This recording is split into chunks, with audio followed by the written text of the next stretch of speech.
They're curious, they're intelligent.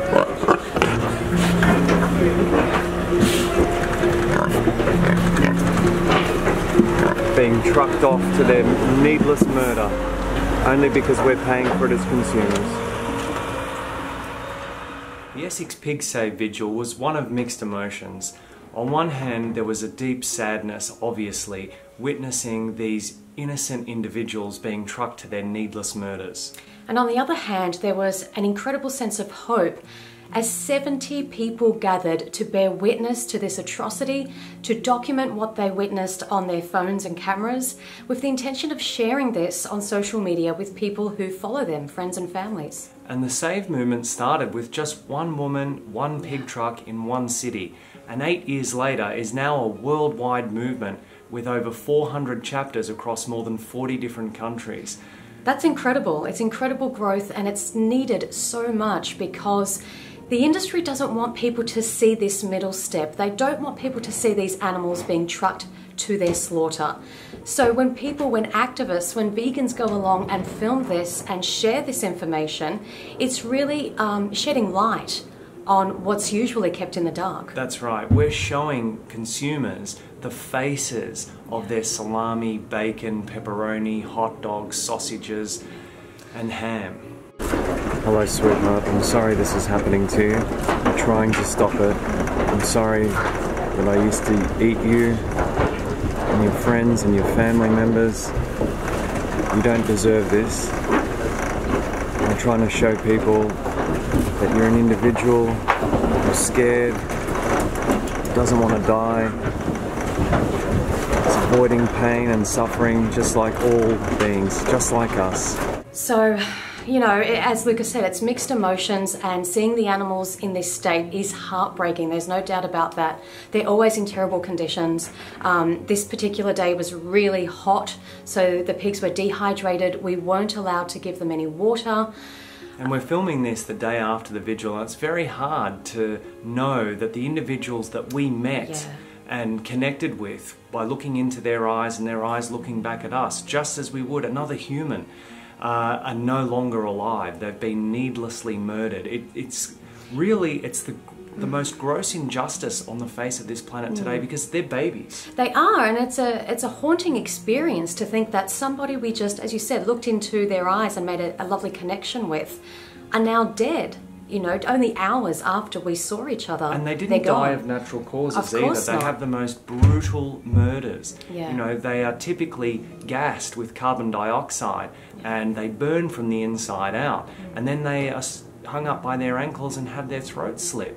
And they bleed out, and sometimes, you know, they're still somewhat conscious. It's just horrific. It is horrific. So, you know, the least we can do is, you know, firstly be vegan and not participate in this violence. By not buying the products That's of right. misery and suffering and needless murder. But that's the least we can do. The next thing we can do is get active. We can attend vigils like this. We can bear witness. We can record what we see, and we can share this information. This is what's going to change the minds and hearts of consumers. And we've seen this over and over and over again. So if you haven't attended a vigil, we're going to link the Save Movement's website below this video. Please look up your local chapter and do attend. And if you do attend regularly, make it a goal to bring somebody with you each time, so that we can continue to grow this movement exponentially. Yeah. On a positive note, there were so many new first-time activists that attended. It was so heartwarming for us to see new people come along. And also we had some great conversations with the police officers. They have a good relationship with the activists. They actually stop the trucks for the activists, and they give us 2 minutes with each truck to bear witness, and then we have a few minutes of silence to remember the victims after we stop each truck. And I did have a really good conversation with one of the officers, and he was willing to come to the truck with me and look inside and see the animals eye to eye. So that was a really good outcome. Do they look like food? No, they don't. They don't.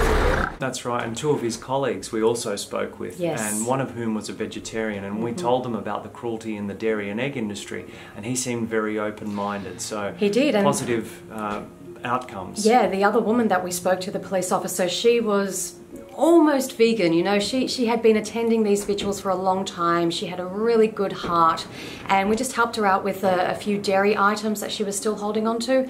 But the rest of it, you know, she was there. So I think these vigils have a really deep impact, not just on the vegan activists there, but also on the police officers and everybody who takes part in some way and witnesses what we see. Definitely, because just as consumers are by and large good people who have been taught to do bad things, the police officers by and large are good people who are just enforcing unjust laws. So it's up to us as activists to make the police officers aware that they are actually enforcing unjust laws and to educate them about a vegan lifestyle and why we're there. Yeah. And who knows, in time they may be joining us in bearing witness and documenting the lives of these innocent animals.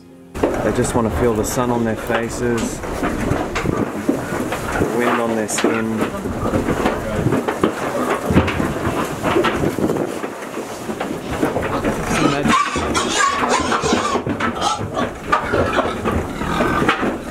These are just natural reactions to being in a stressful environment. Imagine if we were crammed in these conditions.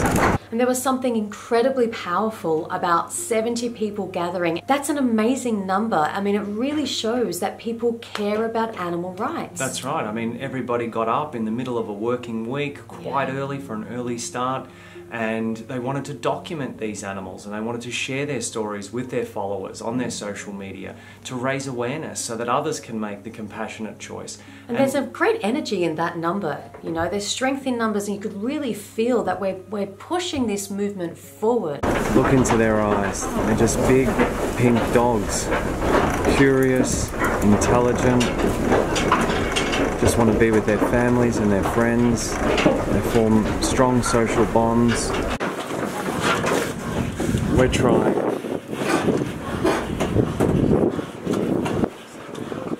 Now, we get a lot of comments from our viewers saying, this is very important work, guys, but I'm not strong enough to do this. I'd be too sad, I'd break down, it's too emotional, I would cry.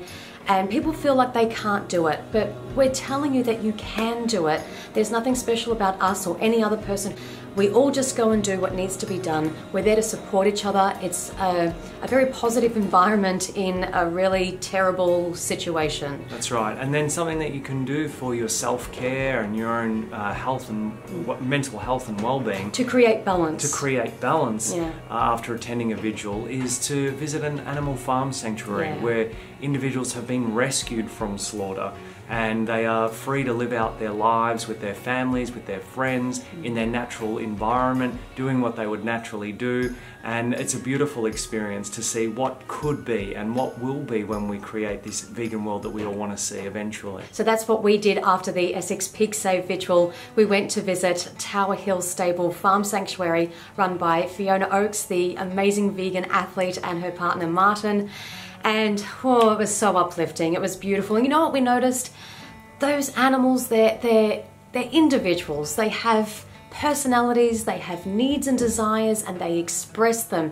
They'll let you know when they want a belly rub. They'll let you know when they're not interested and they don't want you to pet them. That's right. Some of them are introverts and some of them are extroverts, just like us. And that's the thing. There are more similarities than there are differences between us and non-human animals.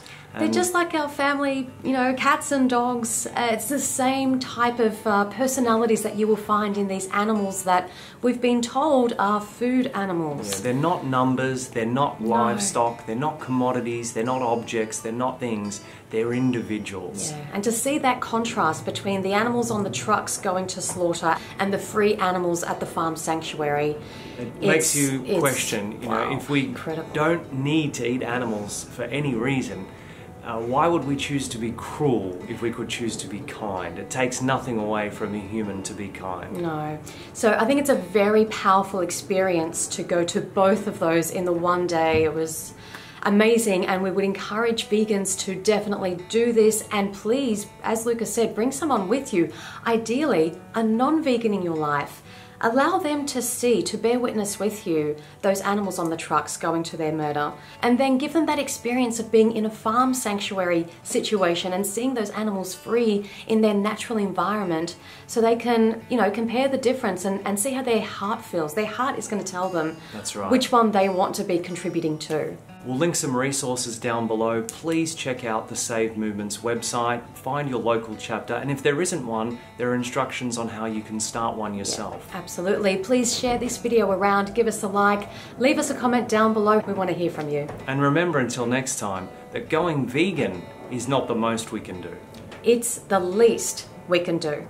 See you next video. Bye guys.